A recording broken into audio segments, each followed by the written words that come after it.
প্রিয় দর্শক, আসসালামু আলাইকুম। যারা প্রবাসে থাকেন, ভোটার নিবন্ধন করেছিলেন পোস্টাল বিডি অ্যাপে এবং যারা ব্যালট পেপার পেয়ে গেছেন তাদের এখন ভোট দেবার পালা। ইতিমধ্যে প্রতীক বরাদ্দ হয়ে গেছে নির্বাচন কমিশন কর্তৃক।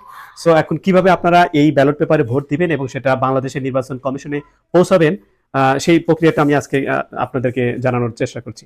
আগামী যেহেতু 12ই ফেব্রুয়ারি আমাদের জাতীয় নির্বাচন, সেজন্য পোস্টাল বিডি অ্যাপসের মাধ্যমে যারা প্রবাসী থেকে ভোট দিবেন তাদেরকে আগামী 25শে জানুয়ারির মধ্যেই আপনার ভোটটা প্রদান করে বাংলাদেশের নির্বাচন কমিশনের অফিস বরাবর পাঠিয়ে দিতে হবে। প্রথমে আপনি ব্যালট পেপারটা খুলবেন, তবে খোলার আগে চেষ্টা করবেন, ভালো হবে আপনি হচ্ছে যে পোস্টাল বিডি অ্যাপসে ঢুকে আপনি যেখানে কিউআর কোডটা দেওয়া আছে এটা স্ক্যান করে নেবেন। এটা স্ক্যান না করলে হয়তো আপনার ভোটটা গণনা নাও হতে পারে। সো সো কিউআর কোডটা স্ক্যান করাটা খুবই জরুরি। তারপর আপনি খামটা খুলবেন, খোলার পর এখানে একটা হলুদ খাম পাবেন, সেটা রেখে দিবেন। এরপরে আরেকটা সাদা খাম পাবেন এবং 3টা কাগজ পাবেন। এই 3টা কাগজের মধ্যে একটা হচ্ছে গণভোটের পেপার, একটা হচ্ছে ব্যালট পেপার যাকে প্রার্থী আপনি যে প্রার্থীকে প্রতীকে ভোট দিবেন, আর একটা হচ্ছে অঙ্গীকারনামা। আপনি অঙ্গীকারনামাটা পড়ে নেবেন এবং সেখানে আপনার দস্তখত বা স্বাক্ষর করবেন।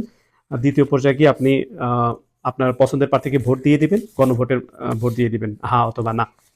এরপরে আপনি যেটা করবেন সেটা হচ্ছে যে 2টা ভোটের যে পেপার, ব্যালট পেপার এবং হচ্ছে গণভোটের পেপার, এই 2টা পেপার হচ্ছে ছোট যে সাদা খামটা আছে এই খামের মধ্যে ভরে এটা আটকে দিবেন।